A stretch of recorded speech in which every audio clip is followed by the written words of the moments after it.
What we're going to talk about this evening is another tale from the Vimalakirti Nirdesa.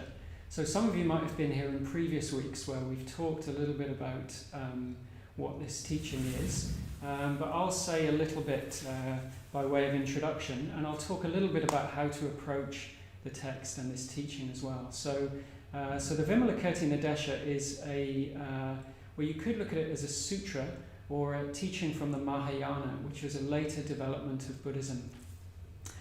So hundreds of years after the Buddha died, and it was a school of Buddhism that emphasized what they call the Bodhisattva ideal. So that is gaining enlightenment or attaining as much spiritual depth as we can, not just for ourselves, but for the sake of others as well. And the Bodhisattva is the being that wants to do that dedicates themselves to doing that.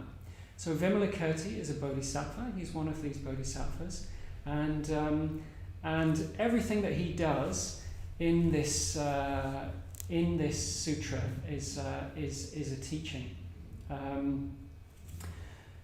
So I think it's important to say from the off about how to approach this teaching, because it's very much not like some Buddhist teachings that you might have heard before. So, for example, in the earliest texts that we have, that concern the Buddha, it's very often very simple. It's somebody comes to the Buddha, they ask him a question, or the Buddha encounters somebody, and the Buddha gives a teaching. Whereas these, the Mahayana teachings are really not like that. They're very, very magical, very mythical. They're full of incredible images. They're full of sort of poetic language. They're trying to evoke something of the infinite nature of human consciousness and of the enlightened mind.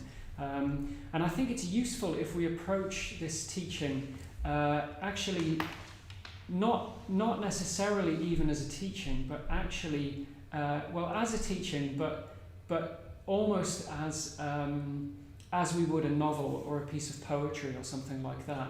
So we need to approach it as we would a piece of artwork or something like that. We need to open our minds and approach it in that way, and let the images that are in the text sort of wash over us, really.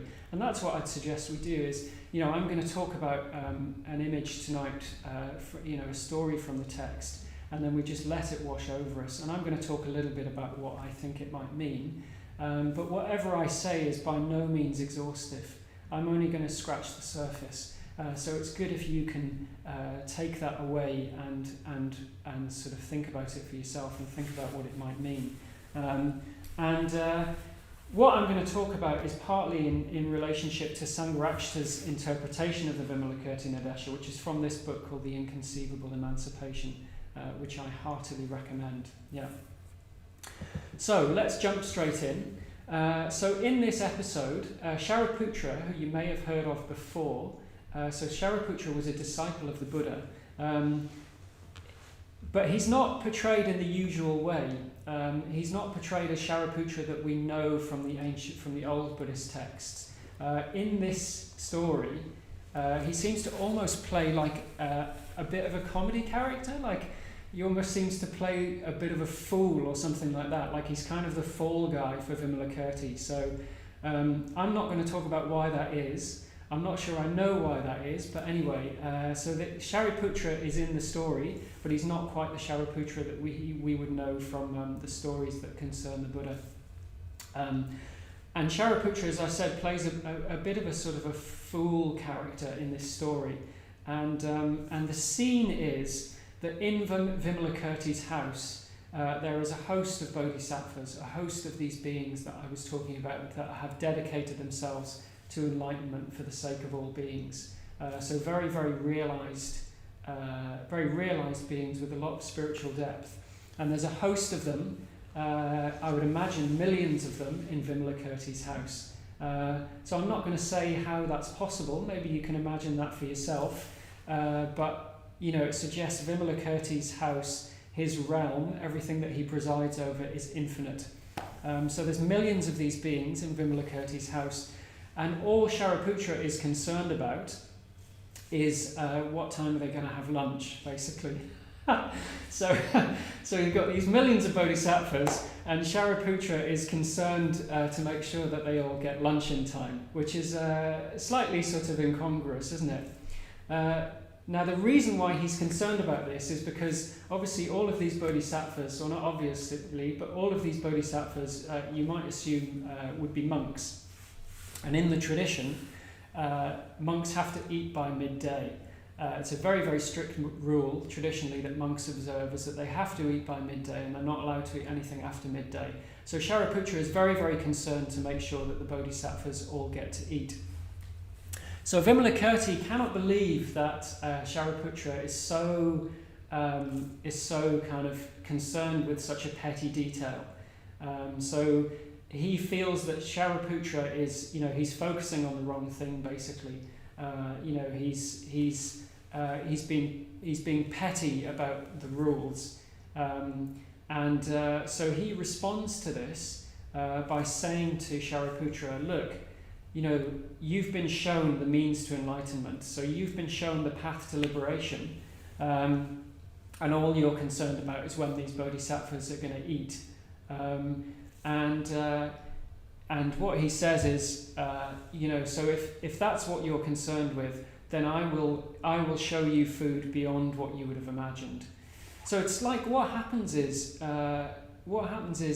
he takes Shariputra's pettiness and he kind of turns it back on himself, basically. And he says, okay, if that's what you want to do, then I'll show you something, and it will sort of dwarf your petty concern, basically. He says, I will show you food, but I'll show you food beyond what you could have possibly imagined.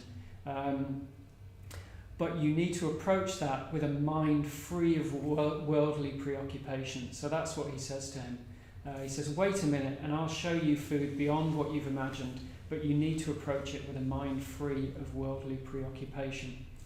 And then what he does is, somehow, using his magical powers, he shows all the bodhisattvas, so millions of bodhisattvas, and Shariputra, this vision. And the vision is of a completely different land, a completely different realm. And in this realm, everything is communicated by smell and by perfume.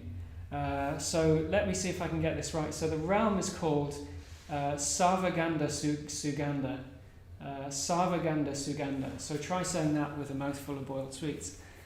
And in this realm, it's presided over by a Buddha called Sugandhakuta. And what that word means, the realm is basically, it means something like land of sweet perfumes, or sweetly perfumed by all perfumes. And the Buddha's name, Sugandhakuta, means something like mountain of perfume or heap of perfume. So this is really a chance for us to engage our imagination. Like, what would that be like? There's this completely different realm, which is unlike anything we know on Earth, and everything there is communicated in perfume. So there are these buildings, there are these avenues, there are incredible scenes and mountains and an infinity of beauty, basically, and it's all based around perfume. So I'll say something about the symbolism of that in a moment, but just let your mind think about that and what would that be like? I mean, it's quite an incredible image, I think, isn't it? And it just so happens that it's lunchtime there as well. So Vimalakirti must have known this. So there are all these beings in this realm, and it's lunchtime there, basically. So what Vimalakirti does is he manifests, again through his magical powers, he manifests a particular bodhisattva, which is in the shape of a very, very beautiful man in his late teens, and he sends him to this realm to go and beg for the remainders of food from the beings that are having lunch there. So there's an infinite number of beings there having this kind of perfumed lunch, and this bodhisattva is sent by Vimalakirti to beg for food to bring it back to our realm, to give to Shariputra, to teach him a lesson, basically. So the Bodhisattva comes back, and he also brings 90 million other beings from this other realm. So all of this is gets very, very cosmic, doesn't it? If you can imagine what 90 million beings looks like. And even that is, it might as well be 90 billion or 90 trillion. What it's trying to sort of aim at is that, it's more beings than we can possibly imagine, basically. So more beings than we can possibly imagine come back with this Bodhisattva, and they bring food of the Buddhas. So it says that it's ambrosia perfumed by the great compassion. So it's perfume or it's food that is perfumed by great compassion. But they say to Shariputra, do not fix your mind in narrow-minded attitudes, lest you not be able to receive its gift. So do not fix your mind in narrow-minded attitudes, lest you not be able to receive its gift. So I'll say a bit more about what I think that means in a moment. But this special food, this ambrosia, attracts another 10 million people, probably 100 million people, probably 1,000 million people to Vimalakirti's house. And somehow they all manage to fit in his house. And the perfume from this food attracts all of these people, and they all come and they all eat this food. And it satisfies them beyond belief, basically. So it's so beautiful and so enjoyable, this food made of perfume, basically, that they eat it and they feel extremely sort of satiated. They feel like they've had a spiritual lesson, they feel content, they feel calm, and that has an effect on them. And this perfume then starts to come out from their pores. And that in turn attracts more beings and sort of ad infinitum, basically.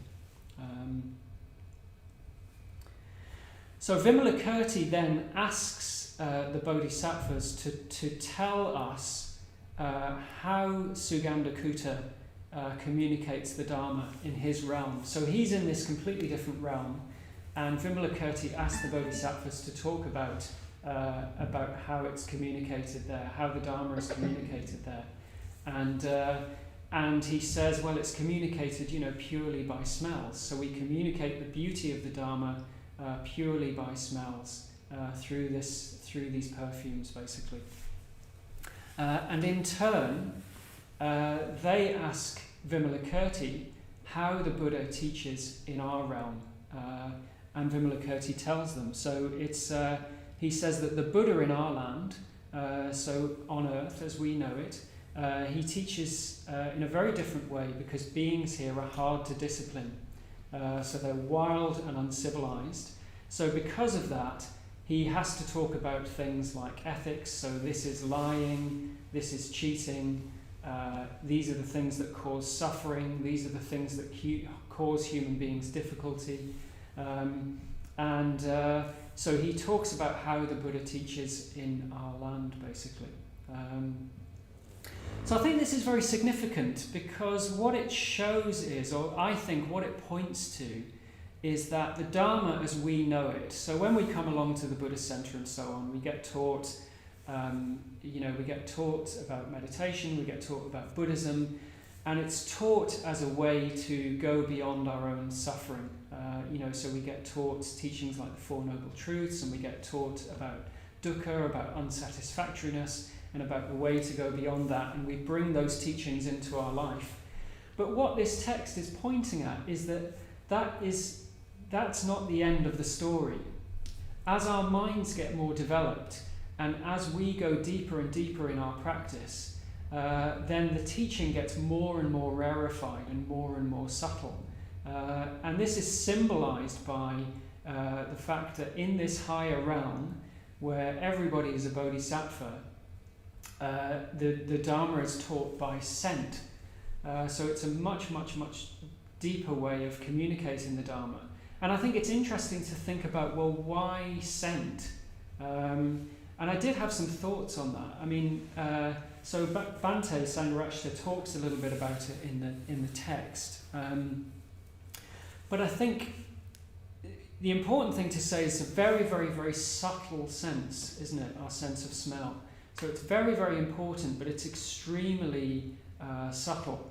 And the way that Bhante talks about this as being symbolic of teaching the Dharma is he talks about how the Dharma perfumes our existence, basically. So it's like there's a higher realm, which is the realm of enlightenment, and that perfumes our experience here as non-enlightened beings, which I thought is an extremely beautiful image. I mean, I've got this lovely shrine behind me, and one of the things sometimes that we do is we make offerings to the shrine.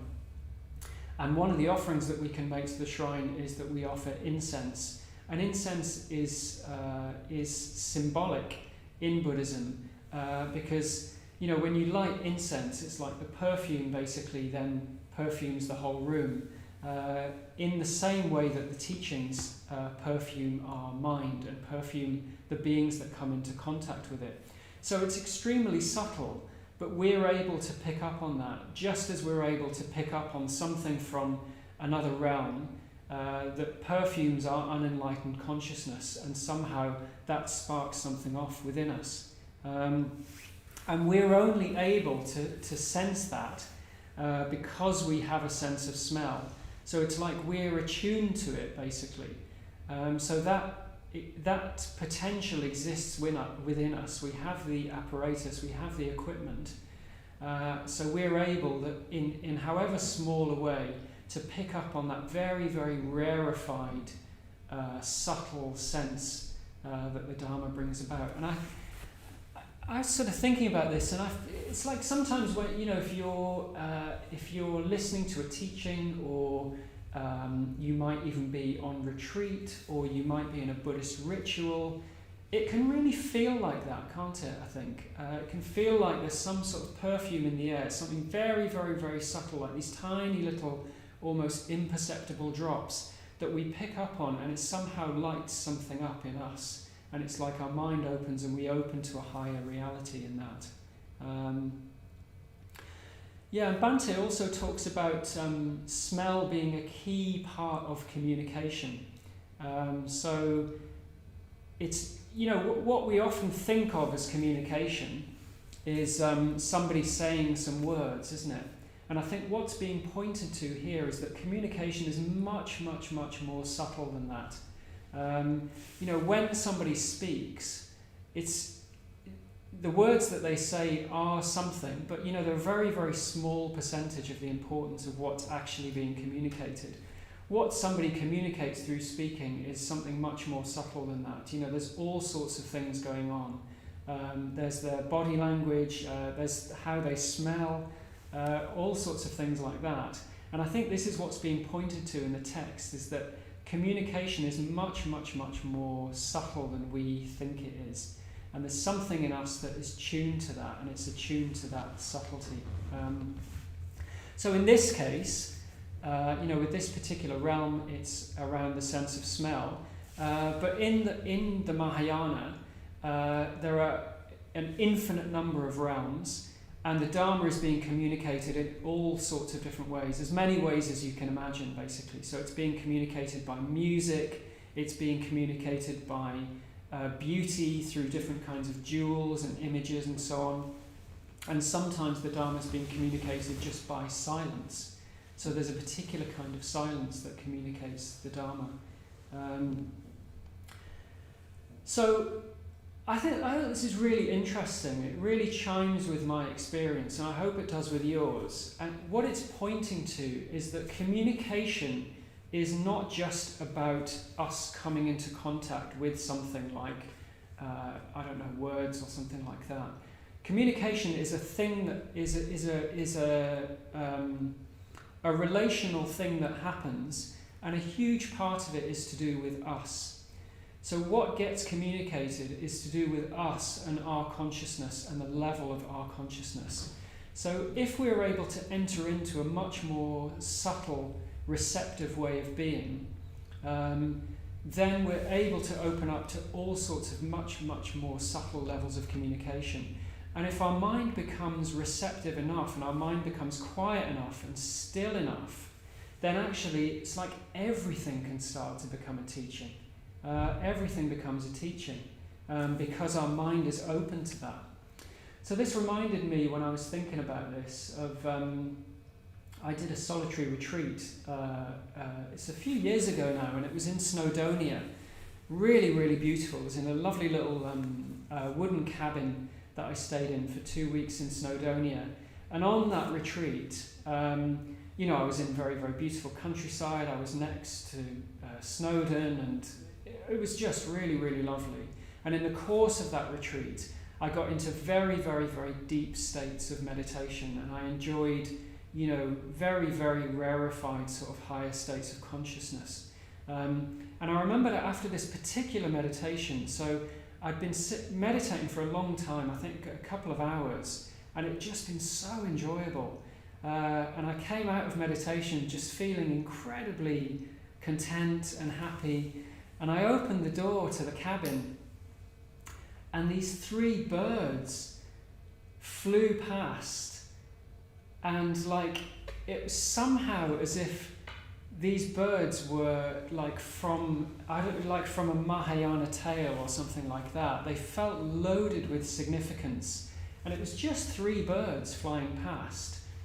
But in what they were doing and the relationship with my mind, it was somehow like a teaching on beauty or a teaching on impermanence or something like that. It was just incredible. I felt so moved just by these birds flying past. And that image stayed with me for a very long time. Well, it stayed with me even now. And I imagine that if I'd have seen those birds as I was arriving to my retreat, I would have paid them no attention whatsoever, because my mind was full, I'd been very busy, I wasn't attuned. But the same thing with a different consciousness was completely different, basically. It was completely different because my mind was completely different. So everything can be a teaching, and there's always more for us. And this is what's being pointed to, I think, is with Shariputra, what Vimalakirti is trying to say to him is, look, Shariputra, you've fallen into a trap here. You've become habituated. You're obsessed with the rule of eating before 12 o'clock rather than the principle. You've forgotten that you're following these rules to try to deepen your consciousness, to try to move more and more in the direction of compassion and wisdom, and you've got stuck at the level of thinking that the rule is important for its own sake. And Vimalakirti's job is to show, as a bodhisattva, is to show that there is more, that there's always more. And Shariputra's job is to let go of where he is and to open up to that, because he can only appreciate the beauty and the depth in this particular realm if he's open to it, and if he's willing to sort of stop being habituated and stop focusing on the silly details, basically. So he's got stuck, and Vimalakirti shows him that there's more, but he needs to be able to open to that. And I think what's happened with Shariputra is what can happen with all of us. And what Vimalakirti is showing us very, very clearly is the danger of what can happen when we practice. And I think particularly when we practice for a long time. When we first come along to the Buddhist center and it's all new and we learn to meditate and we hear these teachings, we think, wow, it's amazing and it's like this shiny new world, and we're very, very enthusiastic.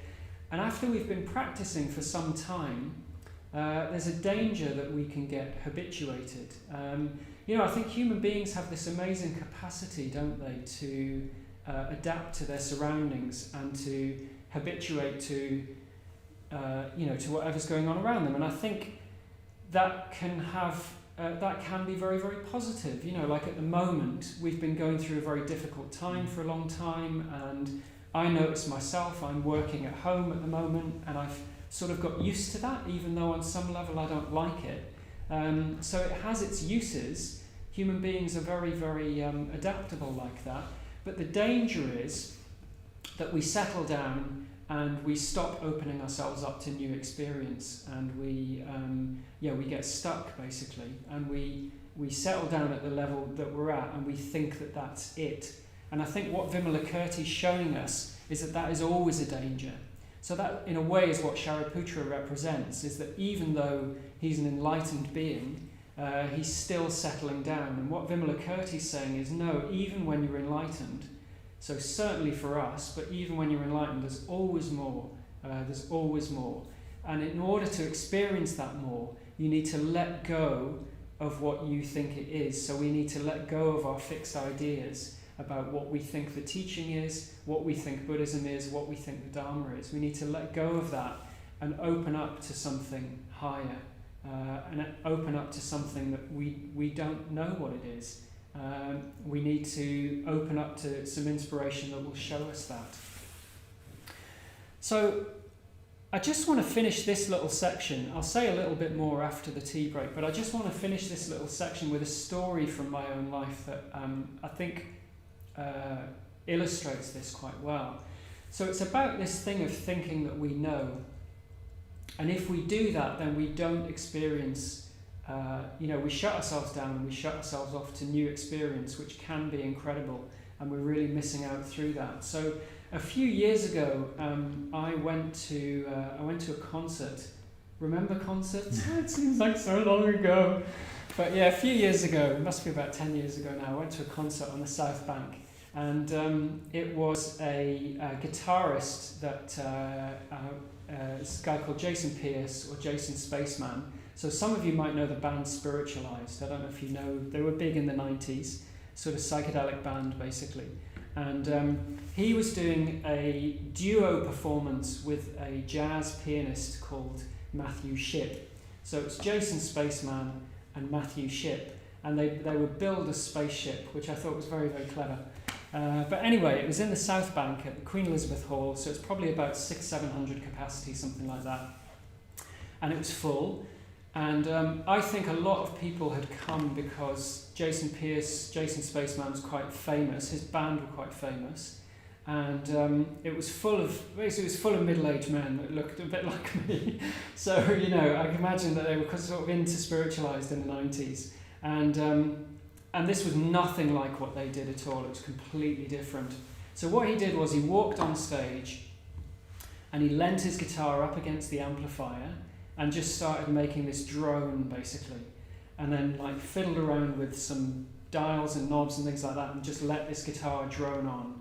And then he took another guitar and leant it up against another amplifier and made another drone.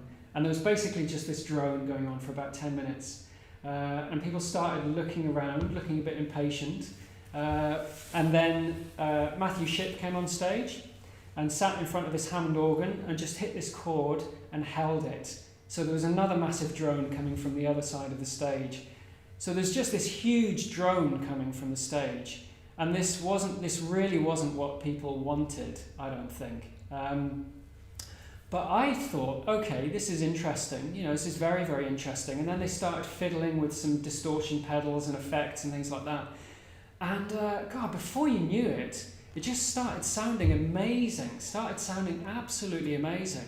And I shut my eyes because it just, to me, sounded like really, really interesting and beautiful. So I shut my eyes, and then boom, it was like I was transported into some other realm of consciousness. You could almost see it as like one of these, Mahayana realms where the Dharma was being communicated through sound. So I shut my eyes, and I had all these incredible visuals in front of me. I have to say, I just want to put in a disclaimer that obviously I was completely sober and chemical free, and had all these visuals, and this music just sounded celestial. It sounded absolutely beautiful, and it took me just into this higher realm of consciousness, and I just stayed there for about 40 minutes. I mean, it was absolutely unbelievable. It's one of the most incredible musical experiences I've ever had as an audience member, and absolutely amazing. And then the music ended, and I was like, wow, that was absolutely incredible. And I opened my eyes, and what do you think I saw? Obviously you can't answer, but I just want to ask the rhetorical question.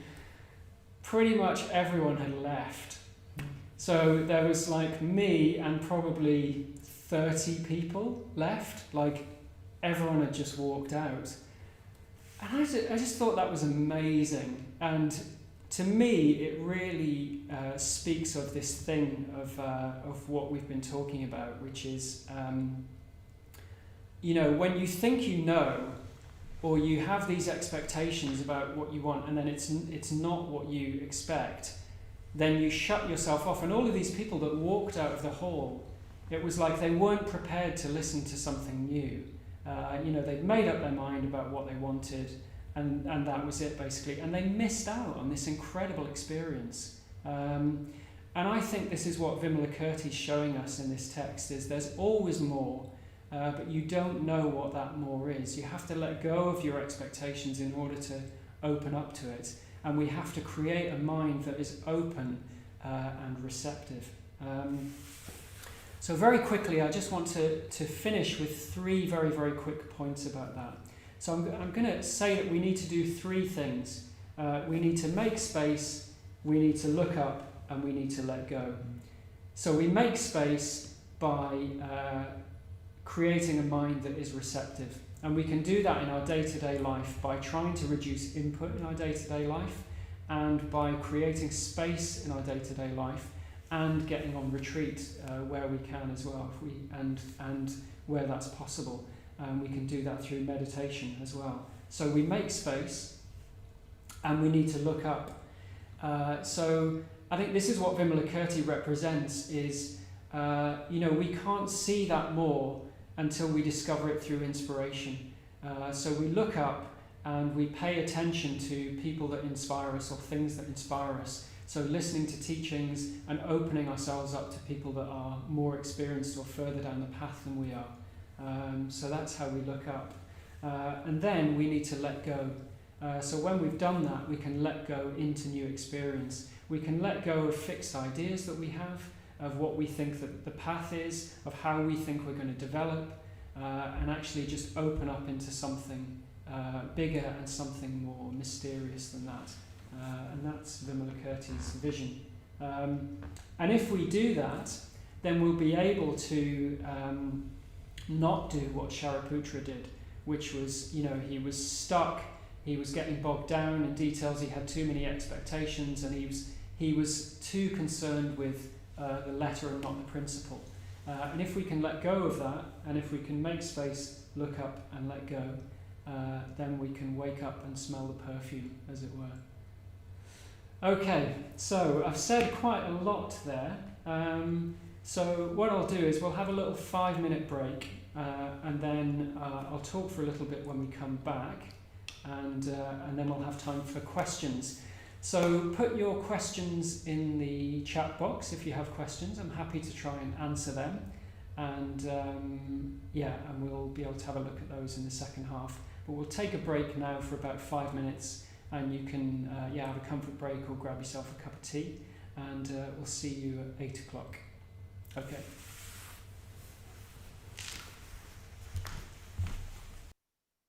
We've got some cues. Okay, so welcome back, everyone. So welcome back to the second half. I'm going to talk for a couple more minutes, and I'm going to talk for a couple more minutes, and then we'll have time for questions. So I'll take your questions, and we'll have some time to answer those. So I just want to tell you another funny little story, actually, which is it's not sort of part of the main thing that I wanted to teach, but I just thought it was a really nice little synchronicity, which is we've been talking about this realm of aroma and perfume, and the parallels between that and the Dharma, and how enlightenment sort of perfumes conditioned existence. And so a couple of years ago, some of you might know that so the author of this book, there's a picture of him on the back, Sangharakshita, and the founder of our movement. So he died a couple of years ago. It's almost exactly 2 years ago. And so he's a very important man for us in this community. You know, he was our founder and he was our teacher, and so he's a very, very important man and very, very close to all of our hearts. And when he died, I was in India, so I under usual circumstances, I work in India 2 or 3 months of the year with my work, so I won't go into that too much, but I was in India when he died, and I came back just before his funeral, so I was very, very pleased to be able to get back for his funeral. And I think it was just before or just after, I can't remember, after his funeral, I decided that I wanted to do like a little pilgrimage. And I thought, I really like ritually marking things. I think it's a really, really nice thing to do. So on this particular occasion, I think it's nice if you can physically mark things in ritual somehow. So, you know, like when we do Buddhist rituals here, we bow or we might make offerings and things like that. And I think it's very good to do that. And my idea for this little pilgrimage to Sangharakshita was, I thought I'd do a little pilgrimage where I would go to all of the places in London that were significant for him and significant for us in Triratna. So I started off at the London Buddhist Centre, and I cycled into town, and I went to a place called Watkins Books, which is where Sangharakshita bought his first Buddhist text. He bought a copy of the Diamond Sutra when he was 16, and it was reading that text that he said that when he read that text, he knew that that he was a Buddhist, and he always had been. So I went to that bookshop, and then I did something else. At the end of the pilgrimage, I cycled down to Tooting with my partner actually, and we cycled down and we had a curry in Tooting. Somehow I thought he would have approved of that, having lived in India for a long time. So we went down to Tooting for the final part of the pilgrimage. But just before that, so in between the bookshop and going to Tooting, I went to this place. I went to Monmouth Street.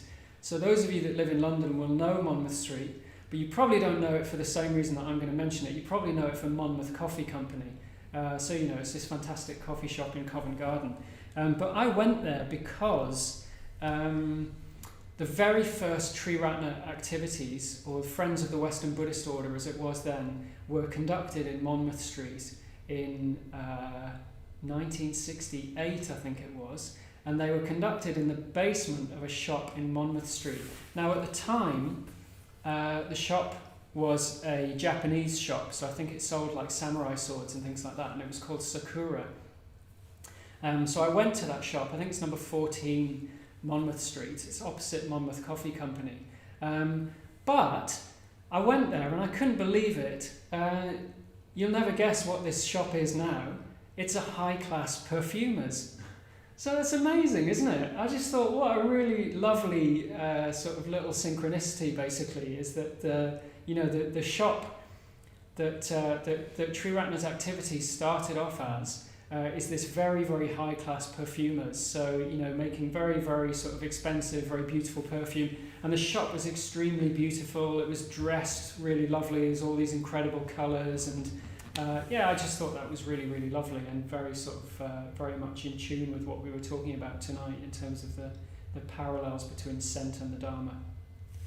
So yeah, I just thought I'd say that, and I was going to do a little summing up actually, but we're at 8:05, and maybe in the course of the questions I'll probably be able to reiterate a little bit what I was talking about in the first half anyway. So I won't do a summing up as I was planning to do. So maybe what I'll do is just open it up for questions and see if we do we have any questions, Sam? Mm-hmm, we do, yeah. Yeah, so Oliver asks, out of interest, why did, or if they still do, why do the monks not eat past midday? Yeah, that's an interesting question. So thanks for that, Oliver. I imagine that it's to do with the principle of moderation in eating. So as you may have experienced, I don't know, but I certainly noticed myself that as we let go of things and as we renounce things, what can happen is that we sometimes get a bit fixated on the things that are left or the things that are there. It's almost like the mind wants to fixate on something, So as we let go of something, there's a danger that we fixate on what's left. So I really noticed this myself recently. I did a solitary retreat at a place recently, a couple of months ago. And normally when you do a solitary retreat, or often when you do a solitary retreat, you cook your own food. So, usually places will supply you with some food, but you cook it yourself. And I was very glad on this particular retreat that they supply you with food, so they give you 2 meals a day. So you don't have to think about it, basically. Just at 1 o'clock and at 6 o'clock, like a meal appears for you. And the reason why is, and I'm sure I'm not alone in this, for those of you that have done solitary retreats, is I notice when I'm on solitary retreat, I tend to fixate on food a little bit. Maybe fixate is too strong a word, but I think about it more than I probably should. I think about what I'm going to eat and when. I think about, what I'm going to cook and what's going to go with what and what I'll use at what time and blah, blah, blah. And I think this 12 o'clock rule is something in the area of that. Is like the monks are living this very, very simple life. And one of the few sort of worldly pleasures that they have left is food. So that rule would be there to try and introduce a moderation in eating, so that the monks aren't thinking about it a lot of the time. They eat in the morning, they stop eating at midday, and then they've got the rest of the day free for their work or their practice or whatever, and they're not thinking about cooking food or eating food, basically. That's the theory and that's the principle, but as the text hints at, one of Sangharakshita's criticisms, if you read the book, it's very, very interesting. One of his criticisms was for a long time he was a Theravadan monk, and he said that in his experience what used to happen was that people would just try and find ways around that. So monks would get up at 4 o'clock in the morning, eat breakfast, and go back to bed, then get up and eat another breakfast, and then have another meal before 12. So he talks about this a bit in the book. He's saying basically what happens is people, and this is what the chapter is about, basically, isn't it? This is what the story's about, is people forget the principle and they just get overly fixated on the letter of it rather than the actual principle. So the principle is moderation in eating, but what happens is, people just think, oh, well, you have to eat before 12, and they just, they still get fixated on food and they eat a lot and so on. But yeah, I think that's what it was supposed to be for. And I think it's interesting the way that he explores that in the text to talk about sticking to the principle rather than the letter, so to speak. Yeah. Hope that answers your question, Oliver. Mercy asks, can you talk a bit more about how the state of mind shapes our experience of the world, relating to the 3-bird retreat story? Okay. Yeah. I'd be very happy to, Mecha. Well, I guess. What a core teaching of Buddhism is around conditionality, isn't it? Is that everything arises in dependence on conditions. So what we can tend to think that means is that the conditions are somehow out there. That could refer to sort of external conditions. I don't know, wars arise in dependence on people in conflict, or a tree grows because it has sunlight and it has water and so on, and all of that is true, but it's also very, very important to think about the conditions of our consciousness, basically. So there's a wonderful passage from an ancient Buddhist text called the Dhammapada, which says experiences are preceded by mind, led by mind, and produced by mind. Experiences are preceded by mind, led by mind, and produced by mind. So it's our mind that conditions what we come across in the world. Now that doesn't mean that it's just us that creates the physical universe. But what it means is how we see the world and our experience of the world will be dependent upon the state of our mind, basically. If we're agitated, if we're full of hate, if we're full of craving, if we're full of negativity, then the world will reflect that back to us. And, you know, going back to what you were asking, Mircea, that was very much my experience on this retreat, was a simple thing like these birds flying past felt incredibly beautiful and incredibly profound because my mind was so still and because I was so receptive. You know, I could see beauty, I could appreciate what was happening. If I was in a different state of mind, then that occurrence would have looked completely different to me. Or if somebody else with a very different state of mind had seen that, that would have been a very, very different experience. So it's not that something objectively happens out there and then we register that there's an inherent meaning in that thing that is then indisputable in our mind.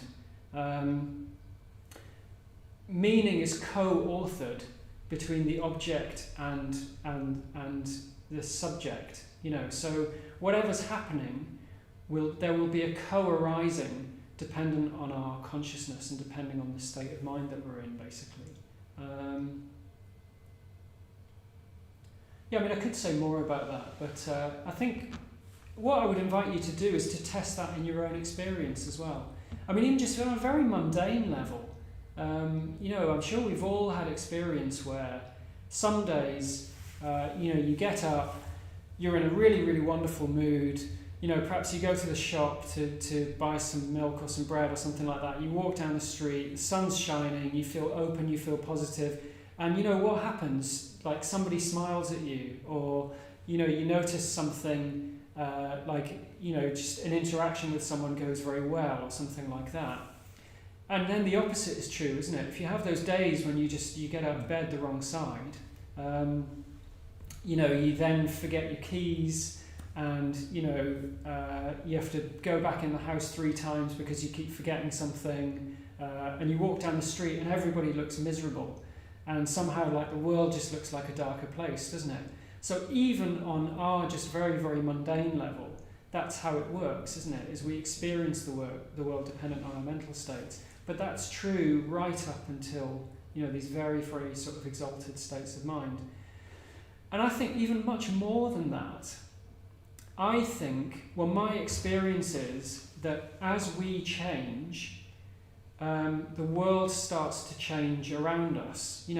So that if you take what I've said and think about that over the long term, the world somehow just becomes kinder to us as we become kinder. And my experience is that, I find it much easier to inhabit the world. And the world, as I've practiced over the years, it just becomes a more wonderful place, a more beautiful place. And it's not necessarily objectively because the world's become more beautiful. It's because my consciousness has changed, basically, so my experience of the world has changed. Yeah, so I'll maybe leave that question there. So thank you, Mircea. So just to say, I think we've got a question from Mircea and a question from Oliver, both of whom are in a study group that I had the pleasure of being in last night. So it's almost like a continuation of that group, isn't it? So it's really nice to hear from you two tonight. Yeah. Stefan asks, I've made a lot of space, but recently noticed that with coronavirus going on at the same time, I've fallen out of touch with friends. What role do other people play in this? Yeah, that's a very, very good question. So thank you for that. So the question is, was it Stefan, you said? Yeah, so Stefan's saying that he's made more space over the period of the pandemic. But one thing he notices is that he's lost contact with friends a little bit over that time. And what role does friendship play in all of this, or what role does contact with other human beings play in this? I think it's a very, very good question.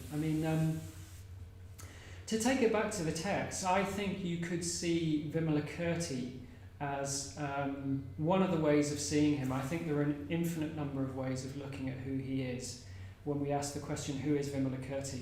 But I think one way you could look at him is actually as a very, very benevolent, very compassionate spiritual friend.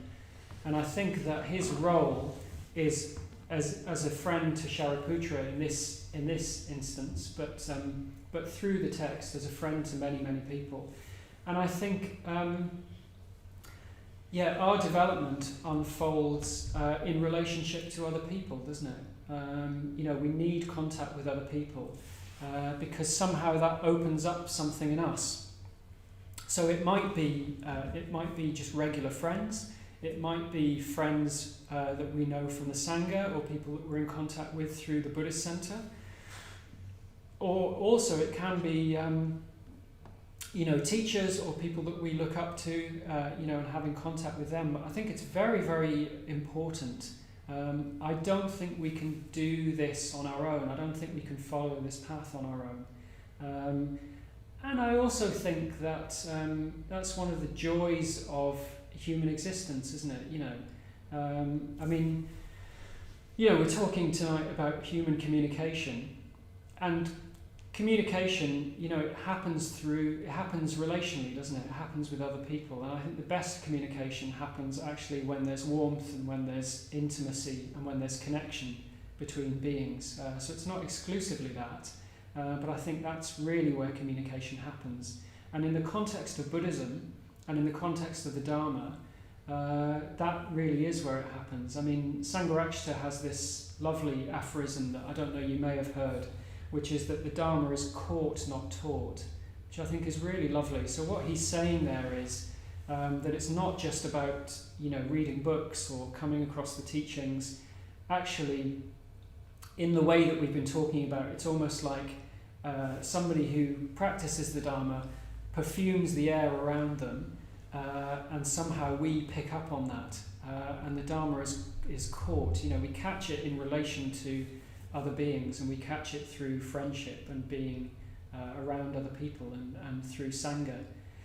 I mean, it's very, very difficult to talk about this at the moment, because my memory of being in this place is like I love it when it's full of people, and it's lovely when the Buddhist Center is buzzing and it's full of people, but we really have to try to do our best at the moment, I think, to still try to practice Sangha within the limitations that we have at the moment, through staying in touch with people and keeping in contact with people and trying to still deepen our friendships, even though we're in a very, very difficult situation at the moment. I think it's so important. I think it's absolutely key. So thanks for your question, Stefan. Yeah. So we've maybe got time for one or two more questions, Sam. Irene asks, why just a sense of smell? Don't we really use all senses to open up and communicate? Is there something different about smell? And also, why perfume and not stink? And she says she's not trying to be funny. Well, that's a good question, Irene. So Irene says, why perfume and why not the other senses? Because we communicate with all of the other senses. That was the first bit of the question. And why perfume and why not stink? So, so I'll try and say something about that. You're right, Irene. We communicate with all of the senses, don't we? I think you're absolutely right. And I think what this tale or what this teaching is telling us is it's not denying that. It's just picking on this one particular means of communication for this particular tale. So if you look at other episodes from the Vimalakirti Nirdesa, he also communicates through silence. There's also communication through beauty and through vision as well. But in this particular tale, it's around perfume and around smell. And as I was saying in the first half, I think the significance of that is around subtlety and how that sort of, the other things I was saying, but how that sort of perfumes the air around us. But yeah, absolutely. I mean, as I was saying, I think everything can become a teaching when our mind is receptive enough, and that can include all of the senses, including touch and hearing and so on. Yeah. But why not stink? I'm not sure what you actually mean by that. I guess what it's trying to show there is, it's trying to depict beauty, and it's trying to depict something that we respond to positively. So we tend not to respond to a stink positively. It's like the opposite, isn't it? It's like if I was in that concert hall It almost was like somebody had let off a stink bomb. I looked around and everyone had gone, basically. So what the text is trying to get at is something positive and beautiful and attractive. It's something attractive that we're responding to. So that would be a beautiful smell, like the smell of a rose, or smell of fresh mountain air or something like that. Yeah. Okay, so maybe time for one more question, Sam? Yeah. Rachel asks, what kind of attitude is most effective to difficulties that we have to live with for a long time? Gosh, the question was, what kind of attitude is most helpful for difficulties that we have to live with for a long time? And who was Rachel. Rachel. Yeah. So thanks for your question, Rachel. It's very hard for me to answer that question because that's quite a general question, and without knowing too much about what you have in mind or your particular situation, I wouldn't like to say too much because I'd need to probably know a little bit more about your situation.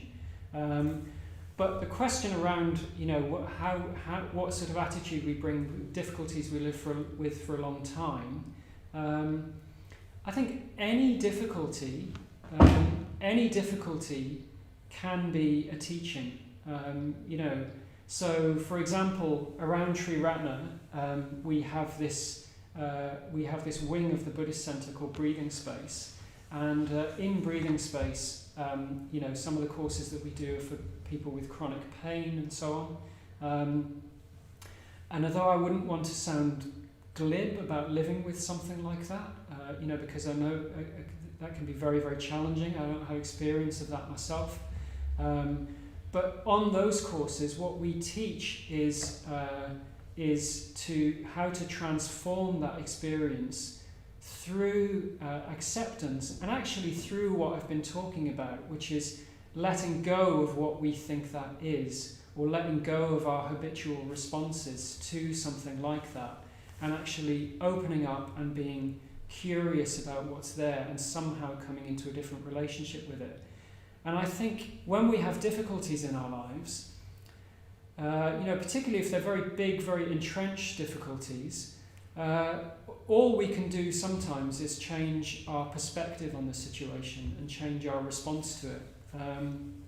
So I had a situation in my life a few years ago, which I won't go into detail about, but it was a very, very challenging situation, and I'd been quite stressed about it for quite a long time.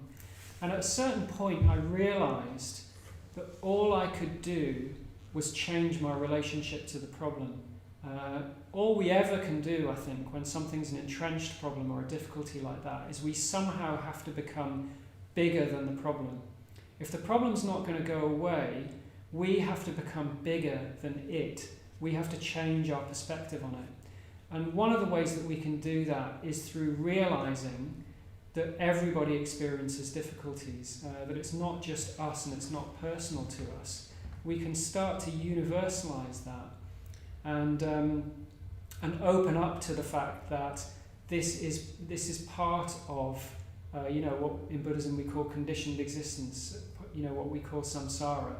Ordinary human life is characterized by unsatisfactoriness or problems or difficulties. It's the core teaching of the Buddha.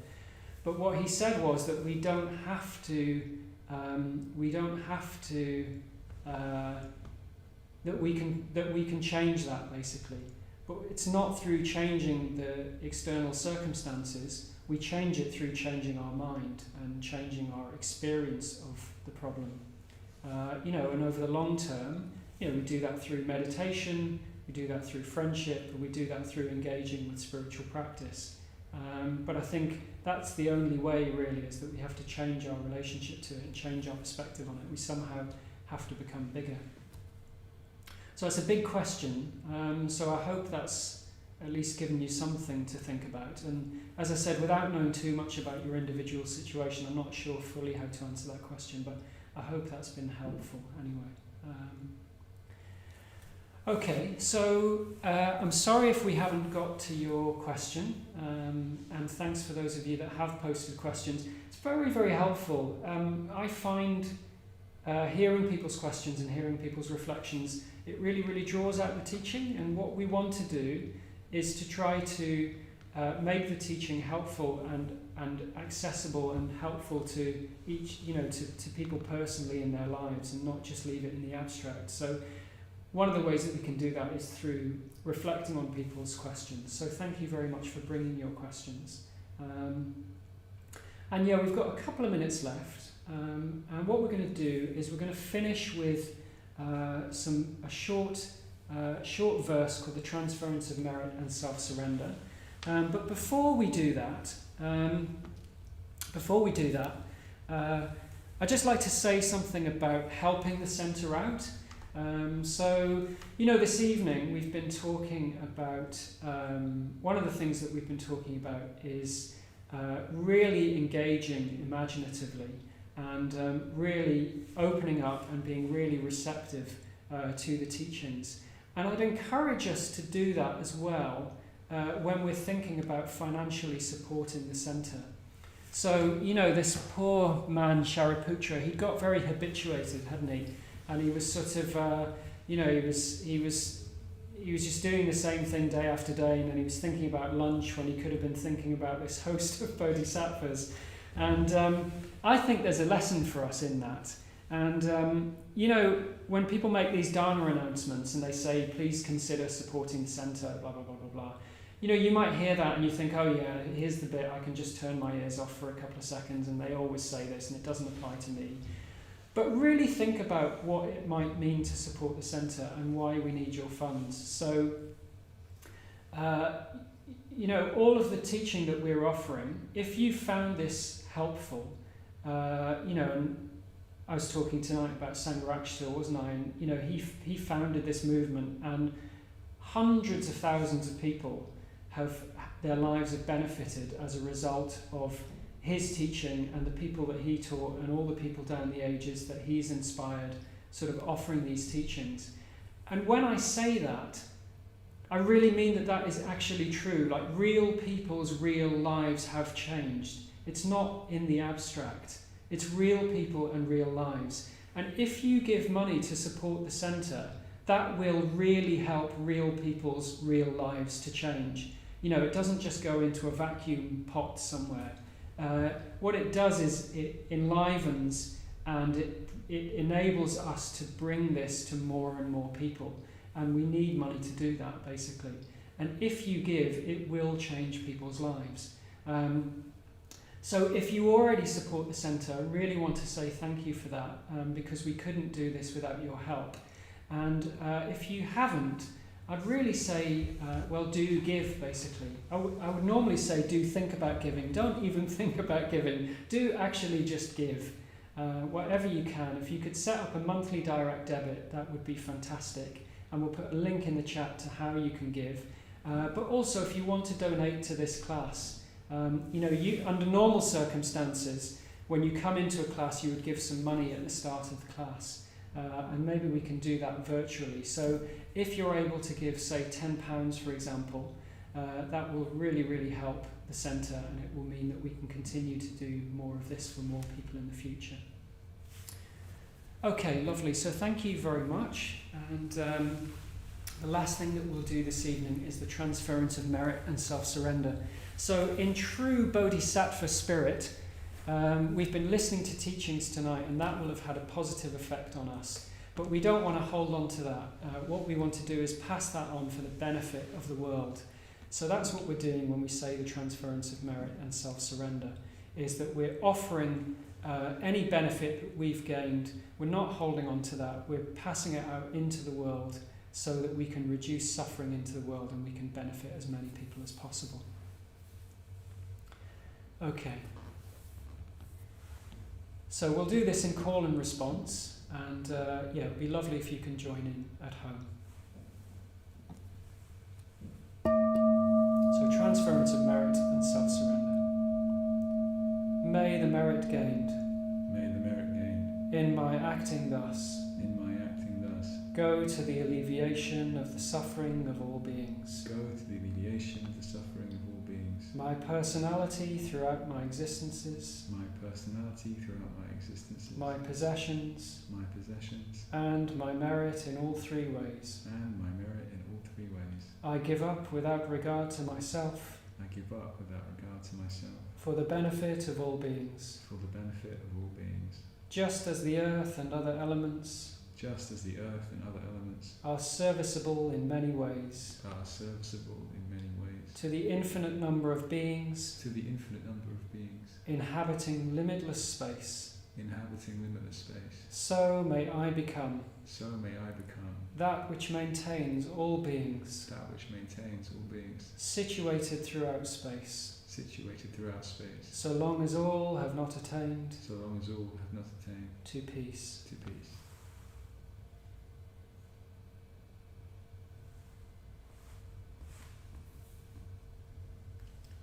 Thank you very much, everyone. Thank you for joining us, and thank you for Sam for doing the tech this evening. And look after yourselves and have a good week. Take care.